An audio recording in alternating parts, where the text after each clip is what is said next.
Welcome back to Castle Combe here for this Motors TV live race day. We'll be going live in terms of action on the track once again very shortly, because at the moment the marshals are still hard at work retrieving a very crumpled Mini from an accident we had at the end of the Mini Challenge race. Arthur Forster's car, which hit the back of Dean Raymond's car. Dean okay, a little bit shaken. Arthur Forster is okay, but has been put on a spinal board and taken to the medical centre just for a check-up.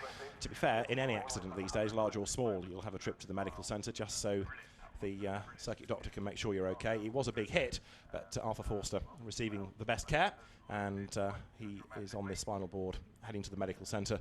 But other than that, he's a little bit sore, but no dramas. Well, you're looking down onto the grid for the Castle Combe Saloon Car Championship. Tony Hutchings' Audi TT on pole position. Appropriate in many respects, I suppose, because at the equivalent meeting last year, in full view of the cameras, it ended up quite badly damaged against the barriers after coming together with Tony Dolly. Tony Hutchings certainly is a rapid driver and currently lies third in Class A in the championship. There's Will de Claudio, the Class B leader. The classes are the Class A's for the 1800 to 3 litre cars. Class B, in which Will de Claudio races there with a Peugeot 106, is for the 1400 to 1800 cc cars. You've got Class C up to 1400 cc, and there's another class as well for very standard up to 1800 cc cars that aren't as quick, but it's a good low-cost way of getting into this championship. And you're on board there with Will de Claudio ready for the start. Behind him, Mark Wyatt's Vauxhall Astra, and Mark, who is the lap record holder, in fact, around here, and Mark Fennell lining up alongside him with his Mini Cooper.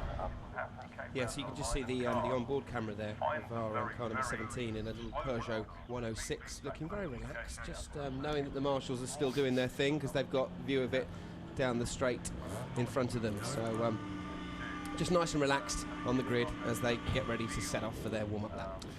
Now there's Russell Akers, or there was Russell Akers on the third row with acres of space next to him, in as much as there is no Adam Preble because the championship leader is missing. And I just wonder whether this could be another late tyre change situation. He's not on the grid. I'm peering around to see if I can spot the car anywhere. Not yet is the answer, but it may be that that arrives late on parade, and Adam Preble very, very rapid. If you watched the coverage from here last year, you might remember he had to take to the grass to avoid back markers, and he still came out on top as a race winner. So Adam is very, very rapid indeed. We'll find brother Gary in the later special GT race. Big waves from the crowd. They've got the big screens here at Castle Combe to find themselves on and also watch all the action, as well as you watching at home on Motors TV. And Dean Raymond's battered Mini from the earlier race has been retrieved, and there in the distance you can see Arthur Forster's car now on the flatbed. Cement dust put down to soak up liquid, I think, Charlie, on the track as well there. Yeah, so that's pretty much, it's not too dangerous on the exit of Camp Corner, but it's still, the drivers will still be going over that little patch of yellow that you can just see where there's a bit of sand or cement dust as the impact from the mini race. A bit of oil has been obviously spilt, or coolant, from the clash that we had earlier in the race. But nice to see that the drivers are okay, and we'll keep you posted on that later. It's a fantastic entry that the Castle Combe Saloon Car Championship has. It's supported by National Mobile Windscreens, who have supported racing at Castle Combe for what feels like ever and a day. And the variety you have on this grid is amazing. You've got Volvos, Volkswagens, Ford Fiestas, new shape Minis, Peugeots, Audi TTs, Seat Ibizas, Volkswagen Golfs, BMW 1 Series, Astras, Seats, MG ZRs, Volkswagen Lupos, Corsas. I mean, it's a tremendous assortment of car, isn't it? Yeah, no, I'm really looking forward to this race, just seeing which one's the better setup and which one's going to be the quickest as well. So a real mixture for us to get involved with from the commentary point of view, and great for you guys at home to see, because you might have some of these cars parked in your driveway, you know, Volvos, Audi TTs, as you just said, Peugeots. You guys can relate to these cars, knowing that you drive them at home every day. You just saw the onboard camera then of the drivers weaving around, so soaring at the wheel, left, right, trying to generate as much heat as they can into those tyres. The Peugeot that we're on board with, the green car that you can just see there, is a front-wheel drive car, so the back wheels really are just passengers really. They're not actually getting any heat at the moment, so everyone in the front wheel drive car is going to be really struggling on rear end grip for the first few laps. So front tyres will be hot, rear tyres will be cold, so nice and leery for those drivers. On Twitter, we've been asked to give a big shout to Carl Jones of Jones Photography. It was his big 30th last week. I wonder what that feels like. And in the meantime, we've got cars working their way around the circuit on this warming up lap, the intention of which is to generate a bit of temperature into the tyres. The road, of course, which had been drying out quite nicely, now slippery once again.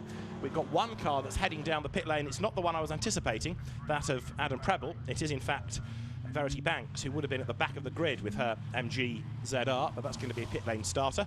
As you see, Tony Hutchings and Will de Claudio working their way up towards Camp Corner, the turbocharged Audi TT. Jinking around to put a bit of warmth into the tyres there. Mark Wyatt on the second row of the grid. There's Will de Claudio. In these conditions, although that Peugeot is a Class B car, less powerful than the Audi, could yet be a race winner, couldn't it, in the damp? Yeah, definitely. Especially with the damp conditions, it really does even out this type of championship where power really isn't that much of your friend, whereas you just want grip and consistency, really, and stability. So, yeah, we could see that Peugeot knocking the Audi off the top spot. But all of the drivers weaving around there, getting heat as much as they can into those tyres before they set off for the very brave first lap at Castle Combe, going into Avon Rise and then into Quarry, which we'll talk about a little bit later. That flag means slippery surface ahead. The red and yellow stripe flag, slippery surface. I think the drivers already know that, but the marshals have to tell us and keep us updated when we're on the grid. Now another car to look for. You can just see the orange Peugeot there, the 206 forming up on the grid. Tony Dolly, one-time British touring car racer back in 1989. He had one of the front-wheel drive Toyota Corollas. And Tony has been a mainstay of this championship for many, many years, always has orange cars. Tony's terrific tangerines, they've been dubbed over the years, because he used to have very small things like Corsas and Novas that went very rapidly. Now he's upgraded a bit in size to this Peugeot 206, and he again is going to be one to watch. There's now Adam Preble on the grid then, frustratingly, for the championship leader, so dramas for him, and Tony Hutchings on pole position is about to look towards the lighting gantry. Last couple of cars there, including Stephen Dowler, ready to form up at the back of the grid. Turbocharged, I think it's 40%. Class 1.4 is the norm, yeah. Yeah, that's right. We're ready to go racing at Castle Combe. The circuit's Saloon Car Championship is ready for business. This race is over 15 minutes. The grid is almost complete. One or two gaps with cars either absent or indeed starting from the pit lane. So lots of variety, a slippy road, anything can happen. The race is about to get underway because the lights will go red, engine notes rise, and then when the lights go out, we are going to be in business now, and away they go. Some struggle off the line, like Mark Wyatt's Astra. Tony Hutchings makes a good getaway, though, as the cars power their way up towards Folly for the first time. Tony Hutchings in the lead, is he? Yes, he is. Will de Claudio slots in behind him in second place. Mark Fennell goes third, and it's Mark Wyatt fourth in the Astra. Lots of spray being kicked up once again, and this is going to make life very tricky as they head up for the first time towards Quarry, isn't it? Yeah, the sun is out, so I don't think the circuit's going to take too long throughout this race. 15 minutes to start to dry out. Still a little bit of spray for the guys further back, but those top three there starting to pull away very, very slightly already. And as you can see them teetering around Quarry Corner, trying to get grip on those, remember what I said, rear tyres that are very cold. So going through the S's, very gingerly on the steering wheel there, getting close to the tyres on the left-hand side, getting the power down, slightly wheel spinning, and a slight off there for Kevin Bird in the BMW there. Kevin Bird's son is racing, called Charles Hyde Andrews Bird. I thought I had a mouthful of a name, but triple-barreled. He beats me to it, so fair play to them. So father-son out there later. And Charles Hyde Andrews Bird is known as Chab for short, for understandable reasons. Right, you can see them all fighting for traction there, coming out of town for the first time, including the aforementioned Charles Hyde Andrews Bird. And we've lost one of the MGs, looked parked by the side of the road. Horrible feeling, that might be Ann King's car. So coming up towards the end of lap number one, Lloyd Allard goes through in the Golf there, powering their way down towards Camp Corner. Russell Akers, number 2 Astra. Up front then, Tony Hutchings in the Audi, and on lap one he has built quite an advantage. Yeah, quite an advantage, so it helps that you can actually see where you're going. He doesn't really need his wipers, and he really has built a very good lead, so very, very stable. Watching him go through Folly, which is the first corner, absolutely awesome. So the leaders have gone through with the advantage then at the end of that opening lap being 2 seconds. Mark Fennell in a big hurry as well now in the Mini, getting up there in that leading gaggle of cars. And Will de Claudio is fading, isn't he? Mark Wyatt's now got ahead of him in third spot in the yellow Astra. So the Peugeot leading its class, but dropping back in the overall order. Will de Claudio hard at work. Whoa, yeah, the engine note suddenly shoot up. Yeah, you can hear the engine note. There's a great deal of power in that Peugeot 106 there. So he's just struggling for grip, really. I think it's more suited to the dry conditions, this car, to get the power down onto the tarmac and manage to claw his way back up the field if it does start to dry out. But loads of power in that Peugeot. Teetering on the wheel, as you can see, visibility isn't great, and he's only the third car back, so imagine what it's like further back for the other guys. Now, as long as he's leading his class, that's the main thing. Second in that class to him is Colton Williams, MG, further back in the queue. So for the moment, Will de Claudio is safe there in terms of class points. Cars working their way out of Tower, including the Volvo S40 of Julian Ellison. Now there's Tony Dolly. I was talking about him before the race started. Tony at the moment not really making much progress here, is he? He's down in 12th place, the former touring car racer. And you've got Guy Parr going strongly as ever, number 13. Guy with his yellow Ford Fiesta. We'll see him out in the special GT race as well. Very busy man at this race meeting. Yeah, driving two separate classes and two very different cars. A Fiesta to a Nemesis. Rear-wheel drive Nemesis, this has got loads of brake horsepower, and the front-wheel drive Fiesta. Massive differences in cars, so yeah, we'll see Guy Parr a little bit later on. See the Audi there coming up over Avon Rise down into Quarry Corner. It's a very tricky corner, Quarry Corner, because you actually can't see the apex until you're actually in the corner, so it's a very late turn and very important to get a good run out of it, ready for the very fast chicane. Bit of a slide there from Lloyd Allard in the Golf. The battle for second is building up though now, because Mark Wyatt has got himself onto the back of Mark Fennell's Mini, and one of the many Seats that comes into Castle Combe Championships of Rob Ballard there, the Seat Leon, trying to keep Guy Parr at bay. Then you've got Julian Ellison's Volvo, Russell Akers' Astra that was, taking to the dirt, wasn't it? He's going to lose ground, I think, as the field runs up towards the S's. Guy Parr gets through in the Fiesta, just. And all of that, I'm afraid, for Russell Akers means he's lost at least 2 places. May well be another one in the spot, because the Volvo, right up behind him, Julian Ellison, in the S40, looking for a way by as well. So, heading now through Hammerdown. Guy Parr in the yellow Fiesta, keeping at bay Russell Akers, who is determined to fight back. Look on the outside line there, but you've got to be so careful while the road is slippery like this.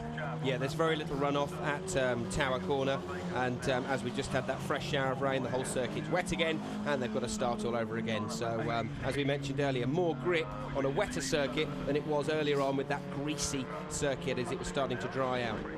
And a yellow flag was being waved there, I saw at Bobby's. Somebody's had a moment. Now, Tony Hutchings there leading the way, but I mentioned the second place battle getting closer. They've gone across the line with 8/10 of a second between them. There they are. Mark Fennell ahead of Mark Wyatt, and the yellow Astra now absolutely flying. Mark Wyatt is catching up onto the tail of the Mini, having a go. Is he up towards Quarry? Thinks about it, then slots back in behind. Gets much, much closer, locks up, just avoids thumping into the back of the Mini, scrabbles into the corner. Arrived too quickly, I think, and locked up. Yeah, arrived way too quickly, and you see the front wheels are actually turning, getting loads of understeer on the exit there. He's actually putting the power down, and it's just not going anywhere. So you can do whatever you want with the front wheels in that situation, and if the car tyres aren't gripping to the tarmac, they're not going to point you where you want to go. But yes, big mistake there, and then given the man a little bit more space. Somebody else in trouble there is James Keepin, who is on the grass in the MGZR. That's going up towards Quarry, gets back onto the circuit. James Keepin out of trouble in a sense, because he's managed to avoid anything solid. Gets back into the race now, albeit a fair way back. He was in 14th at the start of the lap. This is the second place contest. Mark Wyatt getting closer all the time to Mark Fennell.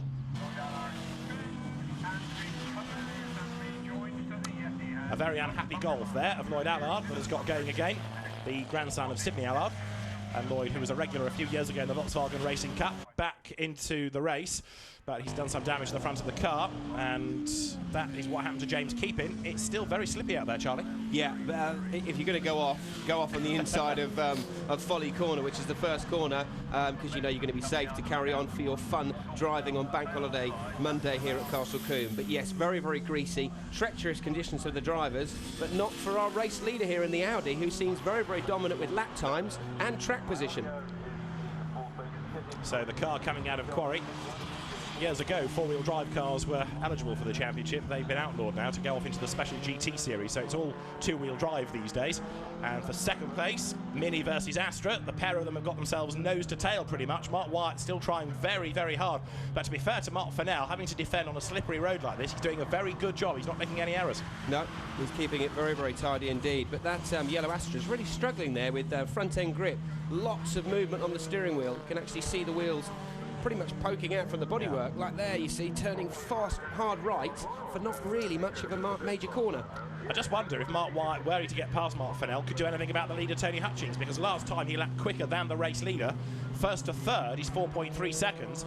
If Mark Wyatt could get past, it might be a different story up the road for the race lead, but if they could work together in turn, they might be able to do something about catching up. They're in and amongst the back markers though now as well. They've got the slower cars to negotiate, including Eddie Benton, who's now into his late 60s, 68 years of age. Eddie Benton, another stalwart racer, former grass tracker turned circuit racer, and has been racing in this series for many, many years. Right, Tony Hutchings, the leader, comes out of Camp Corner. There's Mark Wyatt in third place, still trying to work out how to get past the Mini, and now this might be his chance. He gets the power down. Is there a gap on the inside? Yes, there is, going up towards Folly, but can he get the Astra up the inside of the Mini? He's going to have a good go at this as they turn their way to the corner. Yes, he's gone by, so Mark Wyatt has done it up into second place and straight away starts to gap the Mini behind him. Yeah, but we've seen earlier he has been making quite a few mistakes. So if the Mini driver just keeps on going as he's doing and just keeps it consistent. Let's look at the steering on this Astra there. Lots of steering, not so much then actually. But number 26 in the orange Mini, if he keeps it consistent, I think we're going to see a bit of a tussle between these. Now Mark Wyatt has got to try and make up now 3.9 seconds to the race leader. Is it doable in 6.5 minutes? I think it possibly is, if, as Charlie points out, he can stop making little mistakes. And that's Guy Parr getting himself in all sorts of dramas at Quarry. Wallop. Not a hard hit, but hard enough. Yeah, I think he'll get away with that. He's just starting the car up. You can see him looking down at the control panel there, just getting the car started up again. So we've got a Seat on the inside of a Rover. Seat just passing up the inside there. So another little nice move further back down the field. So great racing from this massive mix of car manufacturers out there.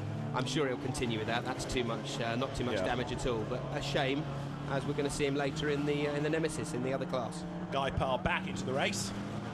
I think that's known as being below par, isn't it? Anyway, he's got going again after his moment into the tyres, and this is a replay. Way too quick. Yeah, you can actually just see his speed in comparison to the other cars on the replay shot there. Just went in way too fast, a little bit too excitable, and both of his cars are number 13 as well, so lucky for some, or maybe unlucky for some. On that evidence, yes, you're right about the second part of that. Tony Hutchings leading the way now. This gap is up to 4 seconds. Mark Wyatt chasing after him, but he's not really being able to do what he needs to do to get onto terms with the race leader. Last time around, the Audi lapped quicker. In terms of their best laps, though, the Audi still remains the quicker of the two cars, so Mark Wyatt still pushing on as best he can. Now, Tony Hutchings, of course, is about to encounter traffic, and this could be a very different story, couldn't it? Yeah, as we said, comes in only a 1/10 of a second off the Audi, so if this continues, we could start to see for the next 4 minutes a closing battle start. It's Will de Claudio you're riding with, who is still leading his class from Carlton Williams. Russell Akers, who we've seen in the course of the race with the green Astra, is a class leader as well. And there's a very slow car there. That was Rodney Appley's Peugeot 106. So on board here, you can see the Peugeot trying to get the power down there as we see the external shot back on the inside again. Just teetering around for grip and this fast-flowing Castle Combe circuit. Coming down now, hammer down, and then braking for Tower Bend. Got slightly squeaky brakes, but that's not out of the ordinary for a race car. Turning in a couple of times, getting the back just coming out, so really is balancing the throttle. And as he puts the throttle down, you can just see the car wash out to the exit with how much power that car's got, as then he enters Bobby Chicane, kissing those tyre barriers as close as you dare without damaging your car, and then powering out on the exit. So great onboard footage here, and gives you a really good driver's eye view here at this very slippery Castle Combe circuit.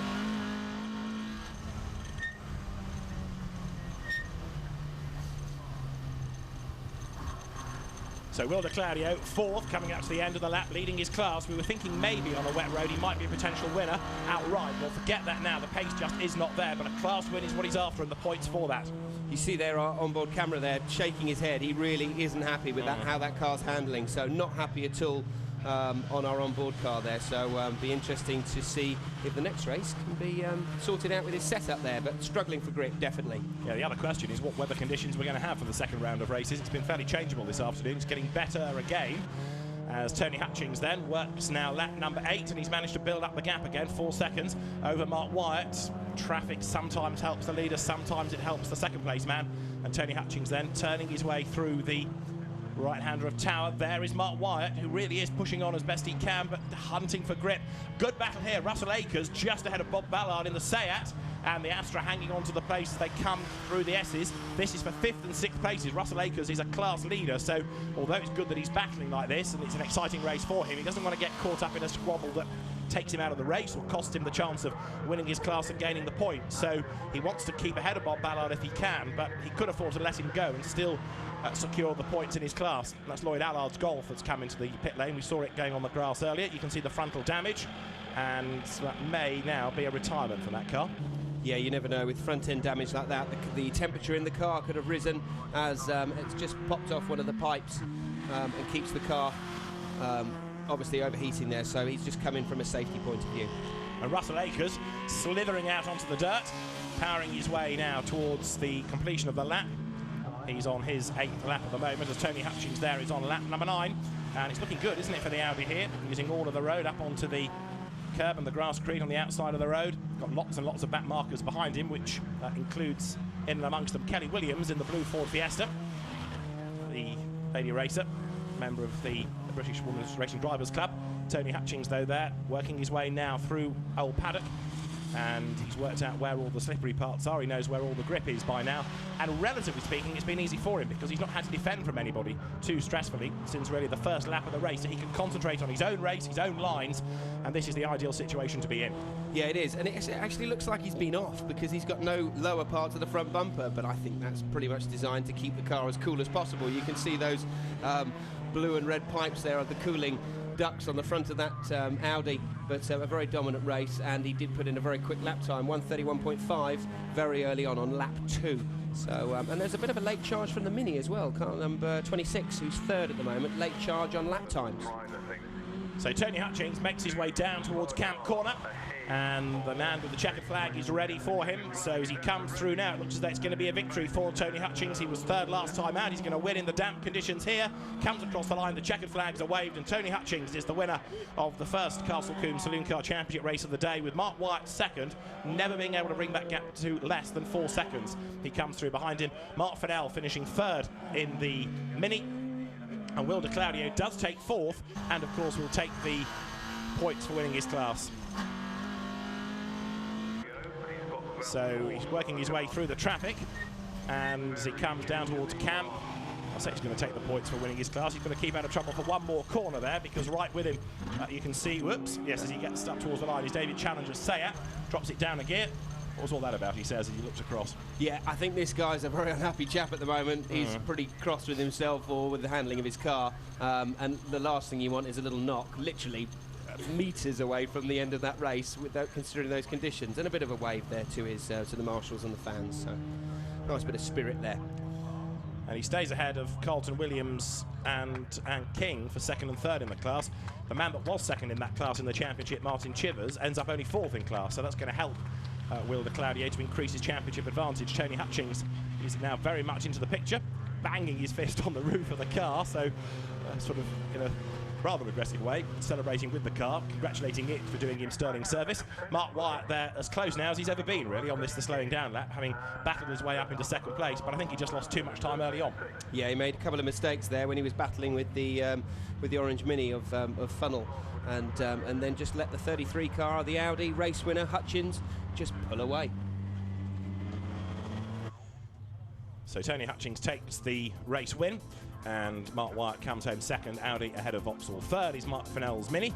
Will de Claudio is 4th and a class winner in his Peugeot. Bob Ballard 5th in the Sayat, and Russell Akers, another class winner, comes home to round out the top 6 at the end of the first of 2 Castle Combe Saloon Car Championship races here this afternoon.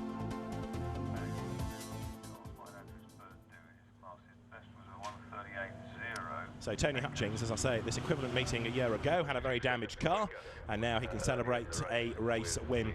Field making its way down the pit lane. Again, a shot like that just goes to show the variety we've been talking about. MGs, Audis, Vauxhalls, new shape Minis, and the series that broke the trend in a sense, because when one circuit championship started many, many years ago, they were really for Formula Ford cars because there were so many of them. But Howard Strawford and his team at Castle Combe thought, well, if it works for single-seaters, why not do something for saloon car racing? And it was at a time when road saloon racing was hugely popular in the UK.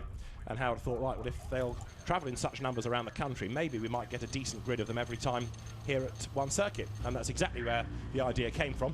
And although these are more modified than road saloons ever were, the concept has remained the same, that the championship caters for drivers that don't want to go the length and breadth of the country. They want to do some competitive racing at effectively one venue that's local to them and keep down their travelling costs. And perversely, you get drivers that travel quite a long way to come and race at Castle Combe now because they like the championship and they like the atmosphere and they like the way things are run. But it has been a very, very successful series for many, many years. There was a time when people used to dominate the championship travelling all the way from Scotland. So that showed the popularity of this series and the freedom of the regulations. As I say, the cars are modified, but not outlandishly so. So they are fast, they're competitive, but they don't break the bank to go racing. There's Tony Hutchings getting out of the car. Looks very, very happy about this win. You can tell there's a grin under the crash helmet. Yeah, the way he was banging the roof of his car, he yeah. really is very, very pleased with this win in these treacherous conditions. And it just goes to show the championship's really well set up, because all of the lap times throughout the whole grid, with a wide variety of different manufacturers, just goes to show it's a well set up championship. That was brilliant, he says. Well, no argument about that. He's very, very happy, and it was a good race, and still they're pouring down the pit lane, look. So Tony Hutchings, in the end, winning the race by 4 seconds from Mark Wyatt and Mark Fennell coming home in 3rd spot. But wonderful entertainment always provided by these cars. As we keep making the point, there's so much variety in such a big grid. There's always something to look for, always something happening. And we've got another instalment of the Castle Combe Saloon Car Championship to look forward to a little bit later on in the day. So Tony Hutchings, a very happy race winner, and there to talk to him is Jenny. Yes, Tony, you look ecstatic after that win. I am. It was brilliant. It was so slippery. Somebody spilled oil and on about the 3rd lap, and it was just a case of trying to miss the oil. It was so slippery, but the car drove brilliant. Everybody's been working on it in the last week, so it's brilliant. Really good result. Have to say, a yellow Audi going around this track at Castle Combe is quite a striking sight. Yeah, it is, and at least it's gone round and finished this time. Last Motors TV meeting, we had a bit of a crash, so yeah, it's nice to finish. Do you know what? It's nice not to get blamed for once for being the jinx. I get jinxed about weather, I get jinxed about crashes. It's lovely to see you having made it to the podium to win. Congratulations. Thank you very much. Thank you. Right, we'll let you celebrate, and I'll just bring in another one of the drivers, the fantastic Kelly Williams, one of the BWRC drivers. Fantastic to see one of the ladies out there doing it for the girls. Yeah, excellent. And driving conditions today, not particularly easy, are they? No, not particularly, but it's good fun out there. It's good fun. And just how hard is it for people at home, maybe sitting there on the sofa thinking, you know what, I fancy giving the boys a bit of a battle. How easy is it to get into motor racing? Join the BWRDC, they'll take you out and about and they'll give you everything you need to do and learn. I have to say, I've had dealings with them. They are a fantastic organisation for anyone wanting to try and get in, who obviously is female. Yep, definitely. Join them and they'll take you through everything. All right, I'll let you go, Kelly. Thank you very much. Well done to Kelly. Well done to our celebrating Tony Hutchings as well. As you can see, he's rather excited. Lots of messages